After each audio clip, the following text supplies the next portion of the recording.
Minha mãe aí na. Agora estamos, né, on the air, né? Estamos no ar. Vamos lá, que aqui é sempre aqui o antes, né, dos programas temos que fazer. Eu tenho feito os stories aqui antes, né? Mas eu tenho que deixar ligado aqui para fazer um making off aqui depois, né? É. Que tá bem interessante. Mas boa tarde, né? Sejam todos bem-vindos. Aqui é mais uma edição do Requinta, né? Todas as quintas-feiras, agora às 14 horas, aqui pelo canal do Bom da Notícia, canal do YouTube. E depois fragmentos, né? Trechos aí, tá entrando no YouTube, tá vendo? Bonito, né, apresentador? Deixa o volume alto, né? Eu sou apresentador e, ao mesmo tempo, estou monitorando aqui, né, as participações de vocês, né? Mas fica disponível aqui no canal do Bom da Notícia e depois também os colegas aqui da equipe fazem, o Hans, né, que está colega agora aqui também, e o Wallace, né, eles fazem a edição de trechos, né? Aí eu acabo postando no meu, né, no meu perfil, siga Vinícius Carvalho, para quem ainda não segue, e o do Luiz Hugo Queiroz. né? Então, começo cumprimentando meu parceiro de todas as quintas-feiras, a lenda, né? Luiz Hugo Queiroz. Pô, porque a lenda, cara. A lenda já ficou no passado. Eu sou a lenda, assim, aquele filme eu do sou Will Smith, atual, né? pô. Eu sou a lenda que, assim, o nome, né? A forma de precede. Não, Nesse sentido. eu entendi. Vinícius, o prazer é sempre meu, cara. Nós estamos já aí há 2 anos e meio juntos, quase 3 anos, né? Começamos na pandemia, a gente falava, inclusive, aqui em off sobre os reflexos da pandemia, né? Então, tudo isso aqui começou nesse período e para mim é um prazer já há quase 3 anos dividir esse trabalho, esse espaço aqui com uma pessoa tão qualificada assim como você. Obrigado, o prazer é mútuo, né? Quase 3 anos, né? É um dos filhos da pandemia, né? Teve gente que Durando mais do que alguns casamentos aí, inclusive, né? Teve gente que fez filho durante a pandemia, mas não vamos mudar de assunto aí, né? Outro filho, além do Tempo ocioso. além do requinto aqui, né? Tempo ocioso. Não sei quem é que fez filho durante a pandemia, né? Mas vamos cumprimentar nossos convidados aqui, que nos dão o prazer da presença, a Uiane e a Dulce, né? Boa tarde, Dulce. Obrigado pela tua presença aqui conosco. Boa tarde. Muito bom estar com vocês. Espero que nós possamos alcançar muitas pessoas, né? Levar informação. Muito obrigada. Mas vamos sim. Uiane, obrigado. Né? Já é a segunda vez, né? Você esteve lá na Jovem Pan comigo. Muito obrigado pela tua aceitação. Legal. Obrigado também pelo convite. Fico muito feliz e tomara que a gente consiga falar bem aqui sobre esse tema que é tão importante, né, e delicado nesses últimos dias. Isso, eu garanto. Essa parte aí, com certeza, eu garanto. É um espaço bem descontraído, né? Verdade. Assim, é livre, né? Mas o tema, infelizmente, é um tema pesado, né? Sensível, né? Sensível, né? A gente falar de crianças, né? E de uma coisa que antigamente era algo assim que a gente só ouvia falar que, assim, num lugar muito equidistante, assim, lá nos Estados Unidos, né? Os ataques às escolas e tal. E agora a gente percebe na última década isso se tornando algo cada vez mais frequente, né, Vinícius? Infelizmente. E quando mexe com criança, com os nossos filhos, assim, nossa, a dor parece que é dobrada, né? Dói 2 vezes, né? O que está acontecendo, né, nas escolas? O que está acontecendo no mundo? O que mudou? E o que mudou no Brasil, na opinião de vocês aí? O que mudou, né? Sim, por favor. O que mudou? Será que mudou muita coisa para acontecer isso? Será que é uma mudança mesmo? Ou será que essa aproximação por meio da tecnologia, né? Essa aproximação foi acontecendo de tal forma que um começou a incentivar de certa forma o outro, né? O que a gente chama de efeito contágio. Ou manada, né? Ou manada. E tem uma outra palavra ainda que fala no jornalismo, eu não sei falar direito, ela é Walter. O efeito Walter. Os estudos, né? Que tinha um livro, foi escrito um livro, e depois desse livro lançado, muitos assassinos em série seguiam aquele mesmo protocolo do livro. Então, deu-se esse estudo de que quando um é reconhecido na sua área, né, como bom, os outros vão copiar. Será que essa mudança não foi isso? As pessoas procurando pessoas para copiar, para que sejam ídolos, seja lá no lado mal, no lado bom, né, em todas as situações? Eu penso que a gente viveu aqui recentemente, há uns 3 anos atrás, né, no período da pandemia, alguns excessos. O excesso do isolamento, o excesso de internet, o excesso de informações, né, muitos excessos. E parece que nós adoecemos durante um tempo e agora as pessoas estão um pouco perdidas, sem saber o que fazer, como se comportar. E para algumas pessoas a saída é transgredir a lei. Para algumas pessoas a saída é justamente chocar o outro, né? Chamar a atenção da população, chocar o outro. Aparecer de alguma forma. Aparecer de alguma forma. E como que eu faço isso? Para algumas pessoas, quanto mais eu me comporto e me adequo à vida da sociedade, melhor. Para outros, quanto mais eu transgredir uma lei e chocar a população, melhor ainda. Então, a gente consegue entender aí 2 caminhos diferentes, né? A gente consegue compreender das pessoas que são, entre aspas, aí, adequadas ao convívio social e as pessoas que fogem dessa adequação social, que a gente pode pensar um pouco sobre esse caminho. Então, desculpa. É isso que eu queria. Porque o gatilho mais recente foi aquele caso de Blumenau, né? Sim. Assim, né? Lá em Santa Catarina, interior, uma cidade próspera, enfim, né? E aí surgiu toda a discussão. Era um psicopata, não era um psicopata? Estava em surto psicótico ou não? Né? Muita gente falou, por que ele não tem surto psicótico em frente ao BOP, em frente ao quartel do Exército? Né? Ele escolheu o surto dentro de uma creche. Né? Vocês poderiam comentar isso? O que é o psicopata? O que é um surto psicótico? Eu acho que a gente está falando aí de algumas situações que, apesar de todas elas terem acontecido em escolas, no caso de Blumenau em específicos, é um adulto que agrediu. Nos outros casos, envolvem adolescentes, a gente tem que pensar aí sobre a questão do bullying nas escolas, né? Mas a população, ela tem essa necessidade de rotular qual é a doença que a pessoa tem, se ela é um psicopata, se é perverso, se é procurar uma esquizofrênico. explicação Isso. para o inexplicável. Isso, até para poder acalmar esse Justificar. sofrimento que tem causado em toda a sociedade. Eu, como mãe, não como psicóloga, eu como mãe vou deixar minhas filhas na escola e fico angustiada. Né? Será que vai acontecer alguma coisa? Imagina a pessoa que não tem esse preparo, que não trabalha com saúde mental, como é que não fica? Né? Assim, então, Deixa aquela criança ali para poder trabalhar, ali é um ambiente que ela imagina que seja seguro. Isso. Ela está deixando aquela criança para trabalhar, depois para um outro adulto ir lá buscar essa criança, levar para casa. Como é que ela trabalha? Que saúde mental ela tem para produzir no trabalho? Isso também pode contribuir para essa inadequação. Mas voltando à questão que você trouxe, né, sobre essa questão das doenças, como que identifica, isso daí só um profissional qualificado que pode fechar um diagnóstico do sujeito, né? Então, assim, no caso, um psiquiatra, ele precisa laudar esse sujeito, essa pessoa. Então, não tem como a gente dizer assim, possivelmente ele estava num surto, possivelmente ele tem tal doença, porque a análise e para fechar um diagnóstico desse nível leva tempo. Não é um diagnóstico que você chega e fala assim, eu tenho isso, ou com as informações que nós temos, que apesar de parecerem muitas, mas para fechar um diagnóstico são poucas, não tem como a gente afirmar. Eu estaria sendo antiética de dizer, fulano tem uma psicopatia, fulano tem uma esquizofrenia, né?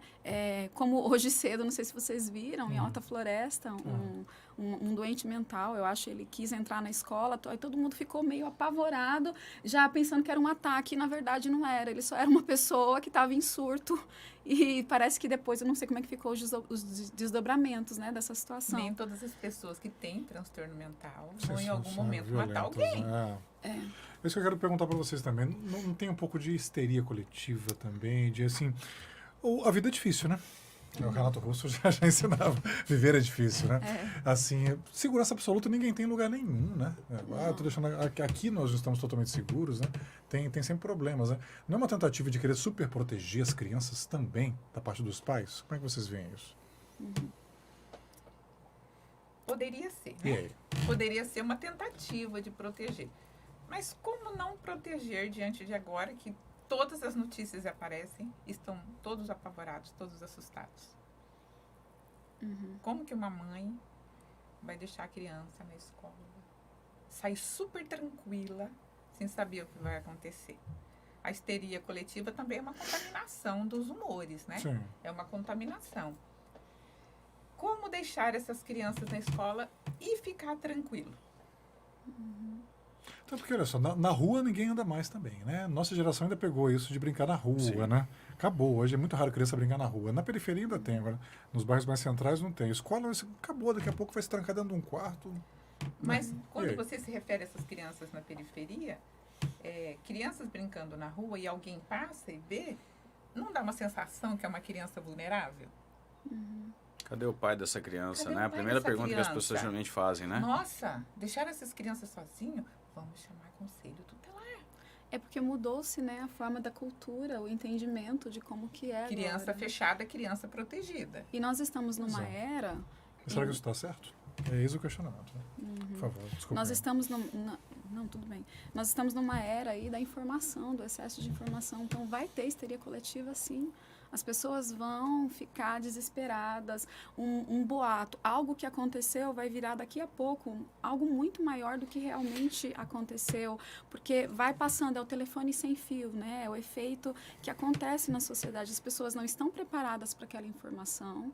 Elas não estão preparadas para aquilo, para aquela tragédia que aconteceu. E nem compreendem o que está acontecendo. Isso. Então, tem é claro que compreensão. vai virar uma histeria coletiva. E aí a pergunta talvez seja o que a gente pode fazer para conter isso? O que a gente pode fazer, né? Porque na histeria a gente tem que entender que na histeria existe muito sofrimento. Então, a gente não pode partir do ponto de que uma histeria coletiva, como está acontecendo agora, eu acredito que esteja, assim, respondendo sua pergunta, eu não acredito que seja da ordem, assim, da ordem do superficial, é da ordem muito mais profunda, muito mais subjetiva. Existe um sofrimento. E nós poderíamos dizer que a sociedade no Brasil hoje está sofrendo com tudo que está acontecendo. Nós estamos impactados com o que está acontecendo. A nação Então, existe tá de sim. luto. E aí, o que a gente nação. faz? A gente protege, né? A gente protege ainda mais os nossos filhos. E aí, quais são os tipos de adultos, o tipo de sujeito que nós vamos formar para o amanhã? Eu queria tocar justamente nesse ponto.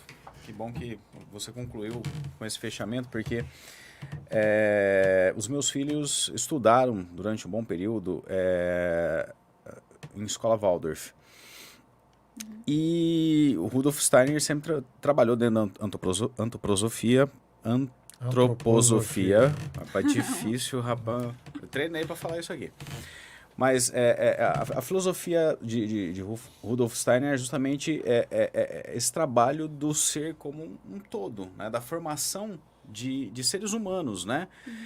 E o método construtivista foca muito no vestibular, na meritocracia, na prova, no passar de ano. A gente não precisaria, talvez, isso a gente está vendo refletindo justamente aí, ó, na base da sociedade, que são as escolas, que a gente está falando da formação educacional. A gente não seria o momento da gente aproveitar esse momento para a gente rediscutir toda essa base, toda essa formação humanística? Entender que nós porque estamos... a gente percebe muito hoje as escolas trabalhando nessa formação para o mercado, preparando o indivíduo para o mercado. E parece que a gente esqueceu um pouquinho também de cuidar do ser humano, né? Nós estamos percebendo uma geração nova, muito mais fragilizada no consultório, né? Tá aqui a Dulce, ela pode confirmar. Nós estamos percebendo adolescentes, jovens, adultos muito fragilizados. Claro, tem que ser revista, eu concordo com você. Eu acho que por muito tempo, né, a escola sempre foi vista como aquela que ajuda a formar o cidadão de bem para a vida em sociedade, para o mercado de trabalho, né? Mas existe uma demanda que está surgindo aí, que a escola também é ambiente de saúde mental. Então, não adianta nós pensarmos apenas hoje na escola como aquela que transfere conhecimento, como aquela que estimula a atividade física, como aquela que estimula o desenvolvimento acadêmico, enfim, né? Como aquela que sabe que ensina os bons comportamentos, as regras de convivência. A escola hoje, e eu acredito que tenha muitas escolas, talvez aqui você também falou, a escola que minhas filhas estudam também, eu vejo essa preocupação. Por quê? Porque os profissionais, né, dentro da escola precisam olhar para isso agora, Luiz, sabe? Existe uma necessidade de nós formarmos cidadãos sujeitos mais adequados para a vida e mais fortes para encarar situações. Ser humanos melhores para esse mundo, Sim. né? Que esse mundo é cruel, e o mal, né? ele sempre existiu. E eu acredito que o mal sempre vai existir. Por mais que a gente tome ações para evitar que tragédias como essa aconteçam, eu não estou aqui desejando que o mal aconteça de jeito nenhum. Mas a gente sabe que enquanto nós existirmos, o mal também vai existir. Sim. Né? Então nós precisamos o quê? Preparar pessoas. E assim, aquela frase do Mário Sérgio Cortella, né? O mundo que deixaremos para os nossos filhos depende dos filhos que deixaremos para o mundo, né? Para o nosso mundo, né? Essa questão da fragilização, amigos, esse é um ponto-chave, né? Isso decorre do quê? Da desorientação dos pais, porque os pais estão muito desorientados, eles mesmos, né? Não investem tempo, né? Nos Eu seus acho que filhos. é um conjunto de falhas. Tem aquela anedota tal do filho que pergunta pro pai quanto que custa uma hora do seu tempo, né? O pai, o que é, guri? Você quer mais dinheiro? Quer saber quanto que eu ganho? Não, pai, quanto que custa que eu vou juntar dinheiro para comprar uma hora do seu tempo, né? Talvez se eu te pagar, você fique uma hora comigo, né? Sendo que as melhores coisas do mundo são de graça, né? Abraço é de graça, né? Um beijo, uma conversa, né? Não custa nada, né? Então, do que vem? Vem da superproteção? Vem desse isolamento? Vem da desorientação dos pais? Como é que você vê isso, Uyane? Você quer falar ou você posso? Por favor. Vem da falta de equilíbrio, eu imagino. Isso. Porque o que eu me surge enquanto a gente bate esse papo aqui? Você tem filhos, né? Não sei se você também tem. Tem. Eu tenho já netos, né? 3 netos. Precoce, claro, né? Né? Começou cedo. Todo mundo começou cedo. Gerações. Todo mundo começou cedo lá. Os Você filhos, é muito né? gentil. Todo mundo começou cedo ali, né? Aí, você veja bem, se eu educo os meus filhos, 2 filhos, um casal, se eu educo os meus filhos diferente do que a maioria da sociedade, da nossa cultura, educa, vão ser 2 ETs. Vão ser 2 ETs nessa terra. Eles vão ser 2 diferentes. E como é que é pra gente lidar com esses filhos diferentes? Deixar filhos melhores para esse mundo. Isso. Ok, mas esse filho também tem que saber a lidar com este mundo. Se eu vou educá-los, se eu vou prepará-los de uma forma diferente do que a grande maioria prepara, meus filhos não vão saber viver nesse mundo. Faz sentido isso para vocês? Faz Total. sentido. É o medo dos pais, né? Pedagogia Waldorf mesmo, tem muita gente que teme. Meu filho vai passar no Enem, vai ter boas notas. Né? Justamente, porque a Muita gente preocupação teme, né? social é essa, né? O interessante é o Enem, é passar no Enem, é conseguir um bom emprego. A cobrança excessiva, né? Por galgar bons postos na sociedade, por estar no topo da pirâmide, enfim, se prega muito, né, nessa atual sociedade a meritocracia, né? Sem muitas vezes se discutir assim, o ponto de partida, a gente só discute o ponto de chegada, mas nós estamos partindo da onde? É claro que assim, todo mundo quer qualidade de vida, né? Mas que qualidade é essa? A que custo? E que qualidade de tempo é esse? Você falou de 1 hora, mas é 1 hora para quê? É 1 hora sua, mas aí você vai fazer o que comigo nessa 1 hora, pai? Pois é. Né? É tempo de qualidade. Será que é isso que não tem meninos, tido ultimamente nos últimos tempos, será né? que esses meninos que, né, são muitos talvez, muitos será, pode ser, mas será que esses meninos não estavam buscando ser vistos? Olhados? Percebidos? Muito provável, né? Que eles queriam ser vistos, me olhem. Alguma abordagem da psicologia, né? Não sou psicanalista, mas a gente passeia por isso aí, né? Vai dizer que o transgressor está buscando lei, buscando pai, buscando alguém que o controle, que o regule.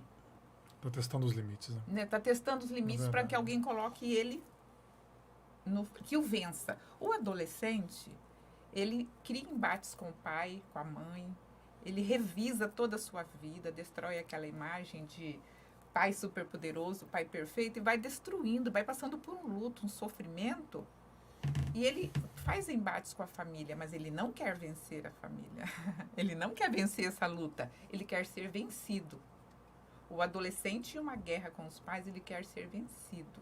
Ele quer que alguém mostre para ele qual é a maneira adequada de se viver. Ele testa o limite do outro para que alguém coloque ele no lugar correto.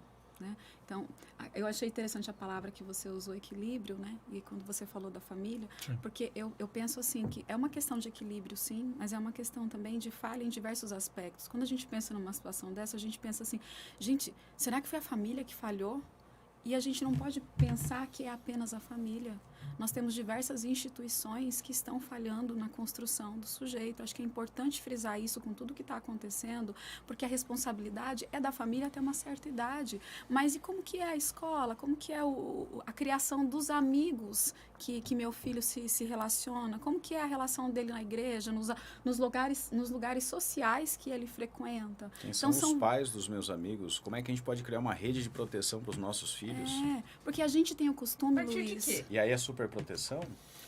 Sim, e as empresas, né? Vocês estavam comentando aqui fora do ar, né? Porque os pais que deveriam orientar, eles próprios, eles e elas estão com problemas nas suas empresas, nos seus ambientes de trabalho também, né?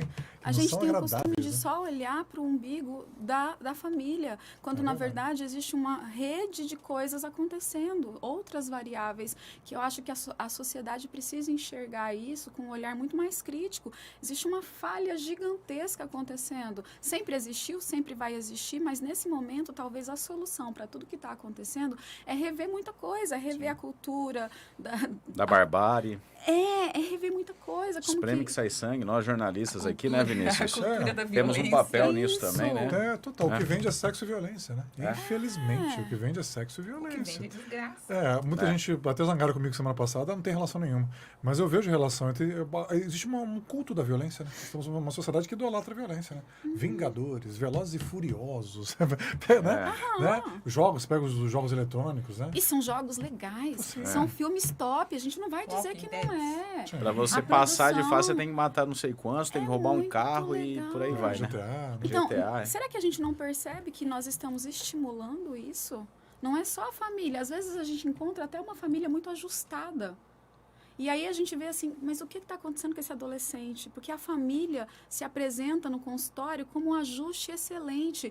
Aí você vai observar as outras variáveis e a gente encontra problemas. Pode ser no jogo, sabe? Esses dias a gente estava lá em casa conversando, né? E eu tenho filhas adolescentes. E aí uma delas falou assim, mãe, olha aqui esse Reels aqui, né? E ela dando risada. O que era? Era uma história de uma pessoa que preferiu ser preso, porque sendo preso na cadeia ia ter tempo para ler os livros que ele não consegue ler, porque a vida é muito corrida. Eu fiquei chocada, eu falei, qual é o valor que está sendo transmitido de forma inconsciente para minha filha? Eu falei, vamos conversar sobre isso. Eu falei, o que você entendeu disso? Não, eu tô dando risada, não tem nada para entender. Ela ficou até chateada, não tem nada para entender. Especialmente adolescente, né? Não tem nada para entender. Só que inconscientemente, olha a construção que é feita. Subliminar, né? Existe uma mensagem subliminar. Né? E nós damos risada. Às vezes, nós mesmos incentivamos isso. Então, a gente tem que rever essas questões. Como nós falamos, a violência está costurada na sociedade. Essa glamorização do crime, né? Porque a tornozeleira, por exemplo, né? Em alguns ambientes a tornozeleira é ruim, né? Algo feio, né? Mas lá na periferia é um troféu, né? Gente. Equivale a um diploma. Alguém foi para a Universidade do Crime, que é o presídio, e saiu com diploma de lá. Saiu, né? Anel de formatura. Quer dizer, tornozeleira de formatura. Né? Aí a gente... né? E aí? Desculpe, e não seria exatamente o que acontece com essas pessoas que atacam escolas e creches? Sim. Isso, os grupos extremistas que eu ia falar. O mérito, né? Até porque a linha de investigação lá do caso de Blumenau, em princípio, né, o autor do crime disse que tinha uma pessoa que teria dito para ele que ele tinha que ir lá e fazer isso, né? Então que ele estava ali cumprindo ordens, né? Quer dizer, e hoje... Se ele estivesse psicotizando, ele também estaria ouvindo vozes, né? Durante a psicose, né? Pois é, hoje a gente percebe também uma incorporação das facções criminosas em todas as camadas da sociedade. Antigamente, aquilo que, como o Vinícius falou, assim, era uma coisa de periferia, né? Não, as facções estão engendradas dentro do extrato social até a mais alta camada, né? Desde a política, dos mais altos graus, né? Da nossa sociedade, as facções estão presentes, né? Um país impune. Formando deputados, formando senadores, formando prefeitos e por aí vai. E também formando essas bases, né? De agressores, né? Que precisam provar... Os tribunais do crime, né? Você precisa provar que você merece estar aqui. É igual... É mérito. É igual na Itália, né? a máfia italiana, né? Para você fazer parte da máfia italiana, você tem que, assim, você faz um pacto para estar dentro da máfia, né? Então você precisa ir lá e cumprir um rito, né? Você precisa... No Japão, Yakuza. Yakuza, tem uma iniciação, É. né, claro, né? É verdade, é assim, então... Agora, o que é específico da escola, né? Algo que eu estava até comentando hoje lá no Jovem Pan de manhã.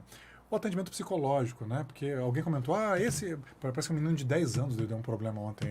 Sinceramente, eu não me detenho nos casos, sabe? Não me agrada. Até porque são vários, né? Esse tipo de pauta, sabe? Deixa a gente em sofrimento, né? Exatamente. Assim, eu fiz um detox de televisão, não assisto mais televisão há muito tempo. Só isso aqui, só YouTube. Eu só assisto o que está no YouTube, né? Tem esse detalhe. Tem informação pra caramba. Acabou, mas, né? E é bem segmentado e tal. Mas, assim, o que pode explicar nesse tipo de comportamento? O que é mais próprio da escola? E, assim, temos que quebrar aquela imagem de o psicólogo é só para quem cometeu o problema, como se o psicólogo fosse só trata doente, né? Só busca terapia quem está mal, né? Como que, assim, que modelos de atendimento, né, que podem surgir para acompanhar em sala de aula, numa dinâmica de grupo, numa observação, é possível prever quem tem um comportamento mais violento? Acho que todos os adolescentes ali, os alunos, eles vão deixando pistas, né? Eles vão deixando Bem pistas dito. pelo comportamento. Bem dito. E aí, às vezes, os professores, porque a formação deles é voltada para outro aspecto, é repassar conhecimento, né? Claro que eles são mais do que professores e graças a Deus pela vida deles, mas se você não tem uma pessoa qualificada para entender essas pistas vão acontecer e elas vão ficar isso por isso. Sabe? Não vai ser feito nada. Não são vistas. São sinais. Né? Porque os sinais, eles acontecem. Então, por exemplo, se você tem, né, uma escola com uma atenção especial para a questão emocional, para a questão da saúde mental, de repente você pode ter ali um profissional que está vendo que aquele aluno está com as notas ruins, está muito isolado, está brigando com todo mundo, responde. Esses são os mais clássicos, mas ele também é capaz de perceber outros sintomas que muitos é tido até como normal. Às vezes o aluno ele tem boas notas, ele é muito adequado socialmente, mas numa conversa que o profissional tem com aquele adolescente, ele consegue ir mais fundo, ir mais no subjetivo e ver coisas que outras pessoas não poderiam ver e identificar. Isso vai dizer assim que é a solução, vai acabar com os problemas, ninguém mais vai ter essas transgressões de lei? Não. Mas nós podemos evitar muita coisa, nós podemos propiciar um ambiente muito mais adequado, um ambiente muito mais saudável. É né? ali que nós vamos identificar uma criança sendo abusada. Sim. Uma criança que passa fome, abuso sexual, abuso verbal, e de vários aspectos dos maltratos de uma criança. Ali, nesse ambiente escolar, muitas vezes, a criança passa mais tempo com esses professores do que com os próprios pais. Porque o pai trabalha o dia todo, a mãe trabalha o dia todo. Passa o tempo todo com os professores. Muitos estão em escola integral, né? Estão crescendo as escolas integrais, bilíngues, né? Cada vez mais. E essa questão dos adolescentes com os adolescentes mesmos, né? Que eu fiz referência agora há pouco falando do bullying, eu acho que há algum tempo atrás sempre existiu, eu acho que tomara que isso acabe um dia, né? Essa questão dessa violência, né? É a esperança que a gente tem, mas eu acho que sempre vai existir. Mas antes, as saídas que os jovens encontravam era a saída da ansiedade, da depressão, do suicídio, né? Nós tivemos uma época aí que era assim, várias pessoas se suicidando e a gente ficou nessa histeria coletiva de novo. O que está acontecendo no mundo, né? O que está acontecendo nas escolas? E aí hoje a gente vê... com exceção dessa pessoa em Blumenau, que é um adulto, que aí é uma outra coisa, nós estamos vendo outras escolas em que os próprios alunos estão agredindo professores, agredindo colegas. Por quê? Será que, aí é uma questão que eu coloco e que eu fico pensando, será que essa é uma saída que eles estão encontrando agora? É uma nova saída, um novo caminho que foi posto diante de todo o sofrimento? Né? Então tem aí o caminho de, quando eu digo uma saída, a pessoa passa por esse problema e ela tem que fazer algo com aquilo. Às vezes ela desenvolve uma ansiedade, uma depressão, pensamentos suicidas, até chegar no suicídio propriamente dito, e agora a agressão dirigida ao outro. Será que não seria um caminho, uma porta que se abriu aí no meio dos jovens e dos adolescentes? É verdade. Mas esse monitoramento, assim, vocês observando um grupo, né, já consegue antecipar, né, parte do comportamento, né? Consegue Eles sempre identificar. vão dar sinais, eles vão falar para um colega. Alguma forma, ele vai dar de sinal que ele não está bem. E aí o profissional pode intervir, Claro. trabalhar com a família, Tratar, né? entrar. É claro que o psicólogo não vai fazer milagre. Ele vai trabalhar Sim. com os fatos, com o que vem. Então, Porque muita gente idealiza a escola do passado, né? Ainda mais agora com as escolas militares. Tivemos aqui esses dias, né? O Flávio, né? Sim. Lá do Adalgisa de Barros, né? Isso. Professor de geografia que veio falar contra. Hoje me falaram, não tem nenhum argumento contra a militarização. Eu falei, tem. Você quer que eu elenque aqui? Tem argumentos contra a militarização, sim. Então muita gente idealiza como se aquela escola antiga fosse uma maravilha, né? Aquela escola formou os alcoólatras de hoje, formou quem consome drogas, quem é violento, quem transige, né, a lei Maria são da os Penha. pais dessa geração. E vem de onde que eles vêm? Eles vêm de lá. Você pode Não são os observar. avós, né? São os Agora. avós dessa geração. Investiga a vida de qualquer um desses aí, tem trauma ou na família ou na escola. Ou eu tô errado, como diria o Zé Luiz da Atena. Ou eu tô errado. E é impossível passar pela vida sem traumas, gente. Claro. É impossível. Até porque faz parte do processo de aprendizagem, né? A Faz gente parte. passar por esses momentos, por essas crises, e, enfim. Agora, o que o Vinícius está tocando aqui você acha que é alguma coisa, assim, algo bem interessante, que é da palmatória, da época da palmatória. Isso. Fila, cantaína, Fila, uniforme. ordem e progresso, esse Levantava um professor discurso na sala. político, né, legalista, né, de ordem, né, porque antigamente, essa nostalgia, antigamente não acontecia isso, antigamente os filhos respeitavam os pais, respeitavam os professores, e agora os alunos agridem os professores, né, que mundo é esse, reflexo né? da família, E aí bate Claro. aquela nostalgia, tem gente que fala assim, na minha época era muito melhor. Assim, eu odeio quem faz esse tipo de Né? discurso, me desculpe, mas assim, você dizer que antigamente era melhor, Foi o que eu disse no começo aqui. meu Deus, antigamente O eu não que era conseguia, melhor? a O gente que não que conseguiria mudou? estar aqui, né, se a gente Não, e mesmo nesse tivesse aspecto, essa... na minha esse infância, olhar era briga na retrovisor. rua, era assim, vai ter, eu não vou falar a palavra que é feia, mas vai ter briga na porta da escola, né? Nossa, até que... As pessoas esperavam, e isso era bonito, então? Era melhor assim? Entendeu? Então é preciso, né, olhar. Agora a questão do bullying também, até que ponto, né? Porque todos nós temos que enfrentar desafios, né? Não podemos ficar numa redoma, né? Até que ponto é bullying, até que ponto são desafios da vida, e aí? Pois é. Até que fala você. Por favor. Eu acho que uma coisa é quando eu estou entre amigos e você sabe que eu permito uma brincadeira. E você brinca comigo e fala, e aí, não, seu cabelo hoje, não sei o que, a gente dá risada. Brincadeira entre amigos. A gente não precisa criar uma redoma aqui e dizer, você nunca vai olhar pra mim e fazer uma brincadeira comigo, sabe? Porque isso também faz parte dessa vida, desse social, dessa vida social que nós temos e desenvolvemos. Mas a partir do momento que eu digo pra você, chega, não, eu não gosto, você tem que respeitar. E outra coisa eu não sou sua amiga, mas eu me sinto na liberdade de te agredir verbalmente com palavras, com ações. Isso sim é bullying. Então, esse tipo de coisa que eu acho que a gente tem que combater, não aquilo que é saudável. Então, nem toda brincadeira é bullying, nem toda brincadeira é ruim. Nós precisamos permitir que os nossos filhos, eles passem por situações em que ele vai dar risada, ele vai ser contrariado, porque isso ajuda a formar o caráter, ajuda a ajustar o caráter da pessoa. O que a gente faz, às vezes, é querer proteger a todo e qualquer custo. A gente tem que estar ciente do que a gente quer proteger os nossos filhos, os nossos alunos nas escolas. Nós precisamos protegê-los daquilo que é doentio, daquilo que causa sofrimento. O bullying é algo repetitivo que provoca sofrimento. Esse E é o a conceito? pessoa não tem recursos para se defender. Né? Mas também não procura na família esse recurso, porque já é uma pessoa solitária, né? Porque não tem como procurar na família. Com certeza, se ele leva isso para a família vai intervir de alguma forma. E se ele leva para a família que está sofrendo o bullying e a família não sabe como intervir, não consegue intervir, essa família também tem problemas. E se chega até o colégio e o colégio não consegue resolver, também há problemas. Quem vai defender falar como Chapolin Colorado, quem vai defender esses alunos? Quem poderá nos defender? Quem poderá nos defender? Vou ver o Chapolin. Né? Porque o adolescente, a criança, ele não tem autonomia. Ele precisa de que alguém o defenda. E ele vai buscar ajuda na família ou na escola. E muitas vezes não encontra ajuda adequada, né? O pai chega lá, pai, eu fui agredido. Olha, se você aparecer aqui, você vai apanhar. se você apanhar de alguém, você vai apanhar duas vezes, viu? Né? É muito isso, assim. Mas existe um livro do Issa Mitiba, né, que o título é Quem Ama Cuida, né? E aí você dizia justamente sobre a medida da proteção. O Vinícius tocou por várias vezes nesse ponto aqui, né? Isso. Sobre o excesso de... Não existe uma histeria coletiva e um excesso que consequentemente gera aí um excesso de proteção. E tem um ex-professor nosso, no curso de ciência política, que dizia, né? Na minha época, fulano...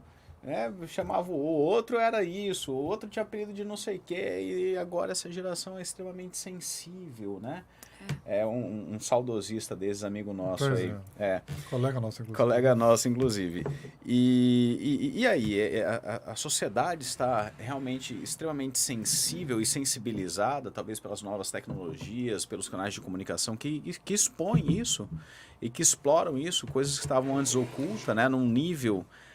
assim, escondido debaixo do pano, da cortina, do ambiente escolar ou do ambiente doméstico, ou não.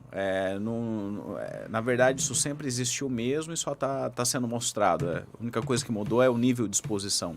Eu acho que tem a ver com a questão da exposição. Porque eu acho que sempre existiram e vão existir pessoas sensíveis. E aí ela vai dizer, não, você tem que respeitar o limite. As mas pessoas hoje, estão começando a ter mais coragem de tratar disso, de encarar esses problemas. Só que quando nós apresentamos isso para a sociedade, esse novo conceito, que há uns 20 anos surgiu, esse novo conceito, a gente acaba generalizando. E nem tudo vai ser uma agressão. Mas muito daquilo pode ser, sim, uma agressão. Então, a gente tem que ensinar aos nossos filhos até que ponto você se sentiu agredido. É uma agressão? Você não quer que isso se repita? Então, você precisa falar.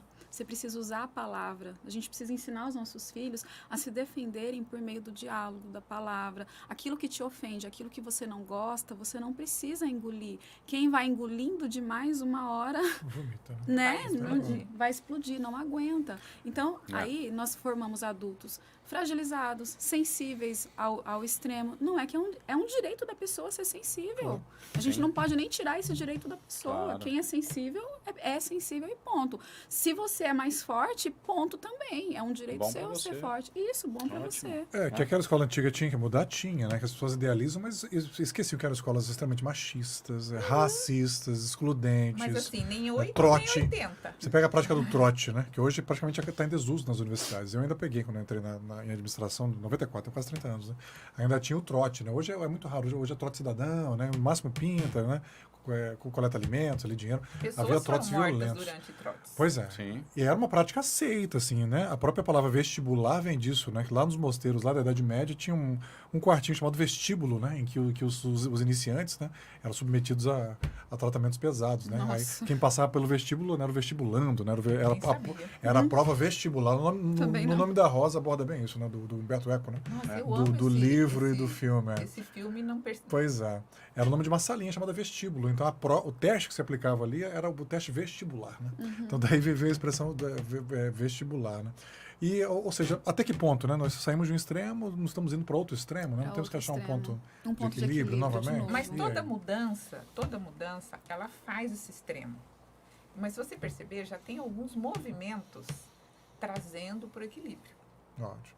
Nem aquela educação e nem essa que fragiliza, que superprotege, que gera cidadãos sem saber falar, os coitadinhos. Então, já tem alguns movimentos já mais amadurecidos. Porque algo preocupante é assim, o QI está caindo, né? O quociente intelectual, né? Pela primeira vez, assim, desde a Revolução Industrial, toda geração superava a geração anterior. Né? Nós aqui estudamos mais... Eu vou arriscar, nós aqui estudamos mais que nossos pais. Nós 4 aqui. Estudamos mais, você estudou mais que seu pai, sua mãe, você, eu, o Luiz, com certeza. A maior parte de nós também tem condições profissionais melhores que nossos pais, né? Certeza. Só que essa geração dos nossos filhos está sendo diferente, né? Eles estão estudando menos que nós, estão com dificuldade no mercado de trabalho, né? Tem a ver, quer dizer, isso ajuda a explicar também? Ajuda, né, Dulce? Ajuda. Ajuda, com certeza.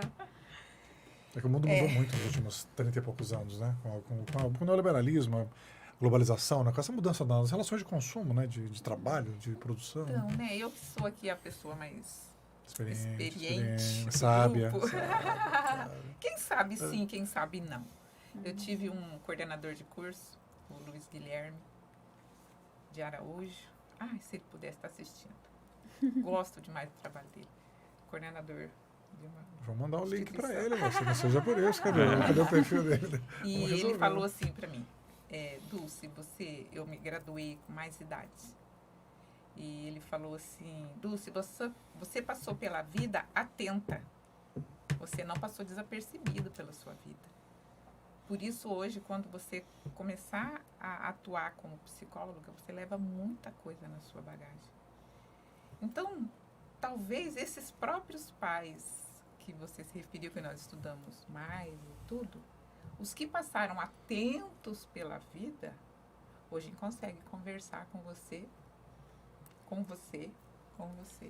de igual para igual. Mas os que passam desatentos realmente não conseguem acompanhar essas mudanças que ocorreram. Então, eles vêm marcando geração. E cada vez que se muda um hábito, um costume, vai haver sofrimento no sentido oposto. Mas depois vai se chegando ao equilíbrio. Perceba o ciclo do mundo. Por isso que eu disse que eu tenho mais idade. Vim percebendo isso, sabe? Primeiro lá, eu nasci em 64, olha que época linda. Né? Em 64, né? Militar. Não foi 31 de março, não. Não. Não foi no 31 de março. Que bom, né? Eu sou de outubro. Olha, outubro. Né? Tu é Libra, né? Libra. Isso. Libriana? Tá certo. Balança, né? Balança. E aí, saiu do militarismo, veio aquele movimento hippie, paz e amor, maluco beleza. Sim. Aí, deram um passo atrás. Peraí, não dá para viver maluco beleza. A AIDS O foi muito importante destoque nisso. não Esse dá freio, para né? viver O assim. HIV, né? Aí chegou no equilíbrio. Aí, né, a nossa geração com 10, 12, 14 anos. Aí, de novo, essa mudança global foi lá para o extremo de novo. Agora eles vai voltar, vai ser resgatado muitos valores que se perdeu com essa mudança. Como se fosse um movimento cíclico que sempre vai acontecer, né? Isso, é bem sistêmico mesmo. Sim. São ondas, né? Eu posso falar disso porque eu vivi várias ondas. Geração X, Y. E eu nem sei qual geração que é a minha. Milênio. Né? Então, vocês entendem Sim. que quem passou atento pela vida sabe que vai e que ajusta. Que vai e que ajusta. E que lá na frente fica melhor, né? Então, os jovens se desesperam. Que, acabou tudo. Não, acabou. Vai se ajustar. E aí esse movimento, Pensa inclusive... uma pessoa crédula com o ser humano. Otimista? Eu A natureza sou humana? otimista. Que bom. Eu sou otimista. Agora, como que os pais podem agir? Porque na prática profissional de vocês, tem os adolescentes lá, né? Mas o que remete para os pais, né? O que vocês veem que é a responsabilidade dos pais nessa fragilidade deles? Sim. Observar os filhos. Eu acho que é a responsabilidade dos pais conhecer os filhos no seu íntimo. É claro que ninguém vai saber tudo sobre o outro, mas hoje a gente tem assistido muitos pais que não sabem quase nada sobre seus filhos, não sabem com quem eles andam, quanto tempo eles gastam na internet, como que está o rendimento escolar dele, né? Como que é o comportamento dele quando ele está com os amigos, se ele é respeitoso, se ele não é. Coisas básicas, muitos pais não sabem. Por quê? Porque são pais ruins? Às vezes sim, às vezes é porque são pais que trabalham, que estão batalhando, que não têm tempo, às vezes são desatentos. Não aprenderam a ser atentos? Às vezes é negligência, às vezes nem é, mas uma coisa que nós precisamos entender é que a família, os pais, eles precisam estar muito conectados com os filhos. A família tem um papel muito grande. Eu disse agora há pouco que nem tudo é a família, mas muita coisa tem a ver com a família nessa formação desse caráter da pessoa ali. Então, os pais, eles precisam entender que existe uma responsabilidade muito grande com relação aos filhos, de como que ele vai ser lá no futuro. As escolhas que ele vai fazer no futuro tem muito a ver com aquilo que você está ensinando como valor hoje aqui na infância e na adolescência, né? E a gente precisa estar muito perto, a gente precisa dialogar. Os adultos, os novos jovens não sabem conversar. Será que porque as conversas eram rasas com os nossos filhos? Será que a gente não tem que abrir mais, ter conversas mais profundas, conversas de maior interesse? Olha, eu me preocupo com você, como é que foi seu dia? Mas não é assim, como é que foi seu dia com o celular na mão, dirigindo aqui, a pessoa fala, você nem escuta o que ele está falando, né? Então, assim, mas e o que você fez naquela situação, né? Num desentendimento com o colega? Não é dizer assim, mas isso amanhã vocês estão de boa de novo, brincando juntos no parquinho. Não é isso, né? Como é que você se sentiu? Como é que foi? Porque hoje nós temos essa necessidade. Se antigamente as pessoas se resolviam brincando, correndo na rua, hoje em dia não existe mais. Mudou-se os hábitos. Então, se mudou os hábitos, também mudou a forma que nós vamos dar atenção para a nossa família. Agora, quanto disso deriva da tecnologia, né? Volta ao Mauro Sérgio Cortella, ele fala que antes da televisão, as pessoas chegavam em casa, todo mundo jantava, né? 7 da noite, né? A mãe esquentava... Tinha Jornal Nacional. Só vou esquentar uma vez, né? Era forno a gás, demorava. Não vou esquentar de novo, não, né? Não tinha micro-ondas, em toda a família tinha, né? Família Homer Simpson, né? Veio um tal de micro-ondas, já individualizou, Simpson. né? Cada um faz no seu horário e tal. Veio a TV, a ETV já dividiu, né? Na hora do jornal, o homem fala, mulher, não conversa comigo que eu estou assistindo o jornal aqui, tem arcabouço fiscal. Ou várias TVs imposto, na casa, né? Agora é assim. Na hora da novela, a mulher fala, marido, eu estou assistindo. Na hora do futebol, mulher, né? Está cada um na sua toca, né? Consumindo uma tela, né? Cada um, né? A tecnologia nos aproximou de quem está longe, né? E nos afastou de quem está próximo. De quem está perto. Né? Então, a questão é como lidar. Ela mudou a divisão de trabalho, né? E o que a gente vai fazer? Tirar a televisão de casa? Não. Fugir da internet? Não. Mas aonde que a gente vai conseguir encontrar um equilíbrio, um meio termo aí em tudo isso, gente? Eu penso, resgatando a fala sobre a conexão familiar, eu penso o seguinte, a postura dos pais diante dos acontecimentos na vida dos filhos vai ser baliza para ele viver. Se os pais são assustados, pais amedrontados, pais inseguros, a criança vai se movimentar nesse lugar. Agora, se são pais seguros, ainda que errem, alguns pais têm medo de corrigir os filhos e errar na educação e deixam de fazer por medo de errar. Nós vamos errar de alguma forma. E tá tudo bem. E tá tudo bem a gente errar. E tentar sempre fazer o melhor em cada situação. Pais imaturos vão gerar filhos imaturos. Então, quando eu tenho um filho adolescente, quando eu tenho um filho criança, eu tenho que ser o pai ou a mãe. O que acontece? Alguns pais imaturos delegam a função para a escola e a escola não dá conta e não tem que dar conta mesmo. Né? Os professores não têm que ser pais e mães das crianças. Então, naquela família precisa ter os adultos, precisam ter ali a função do adulto. A gente encontra muitos pais que chegam ao consultório trazendo os seus meninos que são mais infantis, infantilizados do que o adolescente. E acontece uma desconexão. Quando o pai e a mãe vai corrige como se fosse o meu melhor amigo, o meu amiguinho. O filho precisa de hierarquia. Estrutura social, né? Hierarquia saudável não é autoritarismo. Sim, autoridade não é autoritarismo. Alguém tem que ser o pai e a mãe naquela família. Quem tem a função ali de cuidar da família. É isso que eu queria perguntar também. Muita gente mais saudosista bota a culpa na saída da mulher, né? A mulher saiu de casa para trabalhar e desregulou, né? Porque antes a mãe que fazia esse papel. Mas uma linha é essa, né? Bem forte, né? Como é que assim, e ninguém ocupou, e nós temos uma divisão social de trabalho muito machista. Isso. As mulheres, né? O ambiente doméstico ainda é muito feminino no Brasil, né? Em outros países do mundo não tem empregada doméstica, por exemplo. A empregada doméstica é um fenômeno brasileiro, né? É a herança da escravidão doméstica, né? Banheiro de empregada, né? Arquitetos lá nos Estados Unidos projetam casa, eles sabem. A casa para brasileiro tem que ter banheiro de empregada. Uma casa para 2 pessoas, 4 banheiros, né? Elevador de serviço, né? Um banheiro em cada suíte, né? Um social e um banheiro de empregado. Não tem isso. Elevador de serviço. Em outros países do mundo, assim, se está usando o elevador para trabalho, isola naquele momento o elevador. Depois limpa, está liberado. Não tem um elevador do negro, serviço, do pobre, né? Que é o de serviço, né? E como é que vocês veem essa situação? O papel da mulher? Vocês acham que realmente ela saiu e ninguém ocupou? Quem ocupou o espaço foi a Sky, foi a Cartoon Network, foi a escola? Quando a gente pensa em função da mãe, em função do pai, acho que a gente tem que parar de associar com a figura da mulher ou com a figura do homem. A gente precisa começar a associar a função, aquilo que precisa ser desempenhado.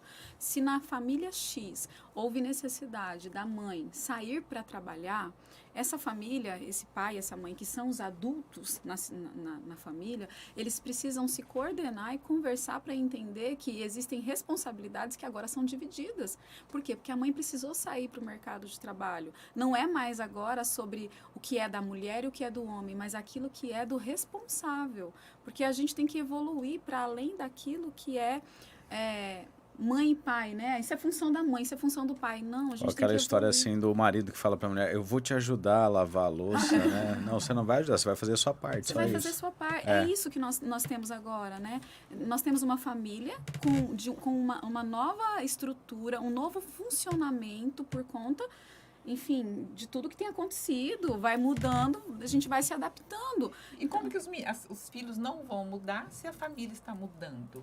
E aí vem as explicações do porquê está ocorrendo essa mudança mundial. Aí, respondendo a sua pergunta, se realmente não existir ninguém para cumprir aquela função materna, não é o papel de mãe. Mãe, ela vai continuar sendo no trabalho ou em casa. Isso ela é mãe, Sim. Claro. né? Agora, aquela função de orientar, de ver se fez tarefa, se tomou banho, escovou dente, se não tiver uma pessoa responsável para se responsabilizar por isso, vai ficar uma falha. Sim. E muitas Aí vezes sim, um adolescente uma brecha. tem Pois que é. entrar nesse lugar para cuidar dos irmãos. E às vezes não é nem por uma necessidade financeira que é delegada. É porque o pai com a mãe estão culpados e tem um filho ali de 15, uma filha de 15. Isso era muito 16. comum antigamente, né? Os filhos iam crescendo, tinha Os 5, mais 10, velhos 15 criando os filhos, os mais mais velhos novos. iam ajudar a criar os mais Virar, novos, né? né? Sim, Então, escadinha. Não é que seja errado, mas tem que ser muito bem coordenado. E quem coordena isso? Os responsáveis. Quem tem a autoridade em casa. Isso tem que ser muito não bem delegar, coordenado. Né? Não delegar para Isso. uma criança cuidar de outra. Sim, agora eu ia entrar no aspecto, a gente está falando muito assim do aspecto sociológico da questão, e óbvio, tem uma influência muito grande, né, de diversos fatores da tecnologia, da estrutura familiar, mas tem um aspecto que eu acho que é importante ser abordado também, que é o aspecto religioso ou espiritual disso tudo, né? E aí eu volto em Rudolf Steiner, né? E nesse trabalho da formação do ser humano, né? O Rudolf Steiner ele trabalha muito essa questão, primeiro dos trabalhos manuais, né? De você trabalhar com desde com madeira, com o riscar Cerâmica. o papel, né? Quer dizer, isso aqui é uma coisa que está se perdendo com o tempo, né? Porque hoje em dia é tudo isso aqui, né? É tudo digitado, né? Então, desde você escrever, né, essa coordenação motora fina, os trabalhos manuais e o efeito terapêutico que isso tem na formação do ser humano, a questão espiritual, e não digo assim religiosa especificamente, assim, né? Não estou falando assim da formação católica ou da mas assim do ser enquanto dotado de um espírito, né? O quão importante para vocês é isso também dentro desse aspecto da cultura da violência no âmbito escolar? A Organização Mundial de Saúde, ela reconhece a espiritualidade como fator de saúde mental. Olha só. Ponto. A Organização Mundial de Saúde reconhece. Ela entende que é um dos pilares da saúde mental do homem, do ser humano, do indivíduo, que regula, que ajuda. E essa ideia de espiritualidade, ela foi muito desconstruída na sociedade. Materialista, né? Porque Ela falar foi em desconstruída. espiritualidade, né?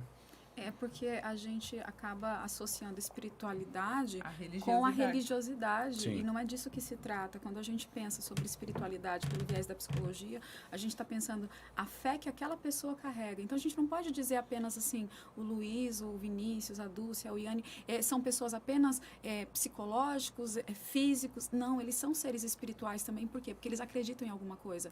E mesmo que seja diferente nossas crenças, mas nós acreditamos em algo. Todas as pessoas, até quem diz que não acredita em nada, está acreditando em alguma coisa. Então, a gente não pode ignorar o fator espiritual. Por isso que até a Organização Mundial da Saúde reconhece a espiritualidade como um fator de saúde mental. Né? Eu tenho, assim, os meus pacientes, chega um momento na clínica que todos falam de questão, eles vêm falando sobre religião. E aí a gente tenta tirar do aspecto da religião e trazer para a espiritualidade. Por quê? Porque tem um papel, tem uma função social também. E nós até perguntamos que recurso você tem no momento de sofrimento. Ah, eu estou com a minha mãe no hospital, ok, mas que recurso você tem? Ah, eu tenho meu irmão, meu marido, a minha filha, o meu cachorro, o meu gato. Tá, mas e filosoficamente, o que você acredita? O que você acredita que vai acontecer depois desse momento de passagem? Aí ela traz o que ela acredita. Entendi. E a gente vê muitos Isso é um exemplos, né, de pessoas que exercem ali a espiritualidade, que dão atenção para esse lado da vida, para esse aspecto da vida, e que têm uma boa conduta na sociedade. Então, isso Perfeito. é um ajuste, Complementando é que importante. o meu pensamento era esse. Porque muita gente vai nessa linha, tá faltando Deus, né? Um pessoal mais religioso aí, tá vendo? Tá faltando acreditar em alguma coisa. É. Porque quando você acredita em alguma coisa e você acaba indo para alguma religião, você se adequa às regras. Vai Toda a comunidade. balizando. E o que está faltando é óbvio, sempre está faltando alguma coisa, porque a verdade é que está todo mundo na busca de algo, né? De uma vida melhor, né? Todo mundo... e aí buscando alguns apoios, o apoio psicológico, o apoio espiritual, o apoio social dos amigos, né? De um ombro, familiar das estruturas sociais, enfim. É um sistema funcionando o tempo todo. E assim, e uma sobrecarga sobre o indivíduo muito grande. Estamos numa era de individualismo extremo. Não sei se vocês percebem assim, porque todos nós somos seres sociais, né? Tudo que nós temos de bom e de ruim não veio só de nós. Veio primeiro dos nossos pais, a família, professores, todos nós devemos, né? Aos nossos professores que nos formaram ao longo do tempo, né? Mas assim, esse pensamento americano, né? do loser, né? Que era o caso desse de Blumenau, pelo que eu vi rapidamente, era um perdedor, assim, né? Alguém que não obteve destaque, né? Então joga-se um peso muito grande para o indivíduo, né? A culpa é sua, né? Não é só dele, né? Não. Né? Não podemos ficar no vitimismo também, né? Que a culpa de tudo é do outro, né? Tem gente que se vitimiza o tempo todo. Não cresci porque minha mulher não deixou, meu pai, minha mãe, vizinho. Mas também não pode carregar todo o peso, né, em cima do indivíduo, né? Tem uma mediação com a sociedade. Né? A responsabilidade dele começa no momento em que ele podia escolher caminho A ou B e ele escolheu aquele caminho. Aí sim ele é responsável pelos atos dele. Mas sim, tudo que deu muito errado na vida dele, às vezes é uma construção social, né? Às vezes é uma construção social tudo aquilo que deu errado na vida dele. Uma oportunidade que não se abriu, né?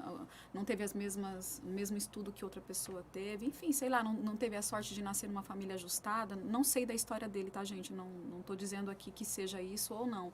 Mas são variáveis que às vezes conduzem a pessoa a um tipo de vida, a vida relacionada ao crime, enfim. Mas a escolha sempre vai ser do sujeito, se ele vai enveredar por aquele caminho ou não. A escolha, ali está a responsabilidade do sujeito. Acho que a gente não pode também achar assim que é um fruto de tudo que vem acontecendo socialmente. É sim, muito do que aconteceu, mas ele ainda tem a escolha. Sim, é uma interação, claro. Né? Porque outros não fizeram o mesmo que ele. Vocês conhecem aquela história tão falada, né? Eu vou repetir. Se vocês já conhecem, finge que não conhecem. Me ajuda. 2 irmãos, filhos de um pai alcoólatra. Um bebia e o outro não. Estou resumindo a história, né? É longa a história. E perguntou então para o que bebia, alcoólatra, igual o pai, por que ele bebia? Eu bebo porque meu pai bebia. O outro estudou, se destacou na vida. Por que você não bebe? Porque meu pai bebia. A mesma situação. Razão, né? Cada um foi para um lado, né? É muito subjetivo. E a gente acha assim que barriga de mãe é linha de montagem, né? Não é, né? Mas são filhos da mesma... Cara, são 2 seres humanos diferentes. Né? As pessoas querem que irmãos sejam iguais. Cara, não é tanta combinação genética que tem entre um homem e uma mulher, dá tanta variação, né? As pessoas querem comparar muito... Não se deve comparar pessoas, né? Para começar, né? Só se compara coisas. Pessoas não são comparáveis. Cada um de nós é único, né? Mas em relação a irmãos, isso é muito forte, né? Porque essa daí irmã não é casa e tal, né? Mas são 2 seres humanos distintos, né? Acho que é importante a gente olhar para esse ponto, esse pilar que surgiu aqui agora, a responsabilidade do sujeito. Se a gente quer melhorar a sociedade, se a gente quer também mudar muita coisa das tragédias que vem acontecendo, a gente precisa também começar a ensinar os nossos filhos, os nossos jovens, adolescentes, a se responsabilizar por todas as escolhas que fazem. Perfeito. Até a reação que eles têm quando sofrem bullying, quando tem problemas na escola. Os pais também se responsabilizarem da parte deles, cada um com seu percentual de responsabilidade. A gente está só jogando para o outro, né? E a gente está ensinando esses jovens, esses adolescentes e até os adultos. Eu atendo adultos aí de quase 40 anos que não conseguem sair da casa dos pais, não conseguem trabalhar. Sim, é muito comum isso. Adolescência, né? Quer dizer, só tem a idade, mas na verdade não é um ser fragilizado, dependente emocional, e que não consegue se responsabilizar por si mesmo. Entende? Em alguns casos, a pessoa faz aquilo de consciência. Eu vou praticar essa tragédia e para ser visto. Em outros casos, não sei. Então, a gente tem que pensar nessa responsabilidade do sujeito também, se a gente quer que alguma coisa mude. E parar de ficar buscando culpados. Sim. Sabe? Ou por culpa em patologias, né? Isso. Responsabilizar patologias. Isso. Era porque ele tinha esquizofrenia. Era um psicopata. Era um psicopata. Surto. Não, né? não é porque é um psicopata que vai matar. Não é porque tem esse transtorno de esquizofrenia que vai matar. Não é porque tem bipolaridade que vai matar. E ainda assim, Não se vai. for por isso que ele fez isso, né? Ouviu uma voz, no caso de uma esquizofrenia, e cometeu um crime, ainda assim, ainda ele vai ser responsabilizado pelo crime que ele cometeu. Sim. Não dá para não responsabilizar, Não, claro, gente. você pode isentar, né? É verdade. Agora o YouTube está me falando que tem 59 minutos aqui, né? O problema é o YouTube, né? Eu até adoraria, eu acho que ele está mentindo aqui, né? Eu acho que o YouTube está mentindo, acho que são 30 e poucos. Então, assim, vocês já estão convidados para uma nova conversa, né? Outro Obrigada. dia vamos ter que aprofundar Um aqui, prazer, né? porque tem muito assunto, né? E, assim, vamos defender por mais psicólogos, né? Psicólogos nas empresas, Vamos nas chamar escolas. o CRP. Olha, pois é, vamos chamar Olha o pra psicólogo. Eu recomendo para todo regional. mundo, assim, façam terapia. É preciso, Porque, como o Vinícius falou mesmo, assim, as pessoas têm a impressão de que quem faz Algo ruim, terapia né? tem algum problema psicológico, né? Essa pessoa tem algum problema. E Não não, é. gente, terapia é... Psicólogo faz terapia. Até psicólogo faz... Até a gente Os brincou melhores aqui, né? Falando, vocês profissionais fazem são aqueles também? que fazem terapia. Inclusive, é uma Exatamente. dica, né? Investiga. Fica a dica. Fica a Pra quem não dica, faz né? terapia. Hashtag É isso, é um fica a cuidando dica, do né? outro, né? Acho que a solução para isso tudo que a gente está falando é isso, é um O pouco no- mais de empatia, de cuidado consigo mesmo, obviamente, porque a gente tem que estar bem. É igual a história do avião, né? Primeiro coloque a máscara em si mesmo e depois... no outro. ajude o Mas outro. não é fácil. Eu mesmo que sou um adepto, faço terapia, eu tenho, volto, mudo as técnicas, né? Constelação sistêmica também eu tenho feito ultimamente, também tem me ajudado bastante, já. Muito boa. Mas assim, eu mesmo, quando alguém fala, fulano está fazendo terapia, ainda tem aquela reação, nossa, por quê? Né? Como se fosse uma doença mesmo, né? Uma pessoa doente, Seus mas não pais é, são né? tão bons. É. Você teve tudo. Por quê? Será que é porque teve filho há pouco tempo? Você já começa a raciocinar por quê, né? Por que a pessoa está buscando, né? Será que assim é como médico, né? Você tem que se consultar periodicamente, né? Tem que fazer um check-up, né? E a terapia Porque é isso, a né? psicologia, ela faz orientação, ela faz supervisão, ela vai atuar de várias formas. Ela é orientativa, ela é restaurativa, mas tem aquela outra palavra que antecede a situação. Preventivo. Preventivo, Isso. obrigada. E aí, assim, para psicólogos nos ambientes de trabalho, olhando as pessoas nas empresas, que as relações são péssimas das empresas também, pessoas que mal se cumprimentam, né, relações de poder, enfim, né, não dão um elogio, né? Passam anos e anos e anos trabalhando juntos, não falam parabéns, nada, incapaz, né? E nas escolas, eu acho que o caminho vai passar por aí. Porque, em geral, esse pessoal que tem problema também tem problema nas empresas, né? Está desempregado, sai, entra nas empresas. É um traço psicológico também que as empresas têm que observar, né? Você Então, percebe pegando que escola e o empresa... problema é muito maior. Assim, com uma maior presença e com modelos mais adequados, né? Porque muitas escolas hoje já têm inteligência emocional, né? A própria rede municipal acho que Vaza Grande também. Mas de Tem. Cuiabá, certeza, Vaza Grande Augusto também. Cury. O Augusto Cury, mas mesmo assim é uma coisa chata. Preencha aqui, projeto de vida. Tinha que ser uma abordagem mais interessante que agregue valor. Por que eu vou Levar ganhar as com pessoas aquilo? a falarem. É, O importante é a fala. Pois A é. fala é curativa, Pois né, é. colega? O que eu vou A ganhar com fala aquilo? é né? curativa. Então as abordagens precisam mudar também, né? Mas é isso, né? Já estamos com 1 hora, então muito obrigado, Yane, pelo teu Obrigado tempo aqui também. conosco. Obrigado, Dulce, também foi um prazer muito grande. Foi um prazer. Que bom, obrigado, Luiz Hugo, por Eu mais que um dia agradeço. juntos, né? Prazer tê-las aqui. E obrigado ao nosso público, né, que nos acompanhou aqui em mais um Requinta, aqui no Cast do Bom da Notícia. Eu repito, né? Vai ficar disponível aqui no canal, né, do Bom da Notícia, e aí depois nas nossas redes, né? Siga Vinícius Carvalho, Luiz Hugo Queiroz. Vamos divulgar de vocês também, o Iane. Vamos, o Iane_PC. O Iane, O Iane se escreve W-H-U-I-A-N-E. tem que O soletrar. Iane sempre, Gomes né? _PC. A mãe dela caprichou, seu pai. Caprichou. Não, caprichou. E Dulce, qual que é o teu Instagram? Dulcilone, psicóloga. Ah, tá ótimo. Dulce Lone, psicóloga. Psicóloga. Só isso. Só, né? Pronto. É mais fácil. Quem quiser buscar atendimento delas, enfim, conhecer melhor né, o portfólio Vai profissional, ser um por prazer te favor. receber. Quem quiser começar a praticar a terapia por elas, eu não vou achar ruim, não, tá? Eu vou começar com Sou elas. orientadora verdade. parental, Entendi. Terapia de casal, né? terapia de casal, Tenta de salvar. família, Entendi. neuroterapeuta, o que mais? Que A ótimo. gente faz de tudo, né? A gente faz de tudo. Que bom. Então é isso, amigos e amigas. Obrigado, né? Um abraço e até a próxima.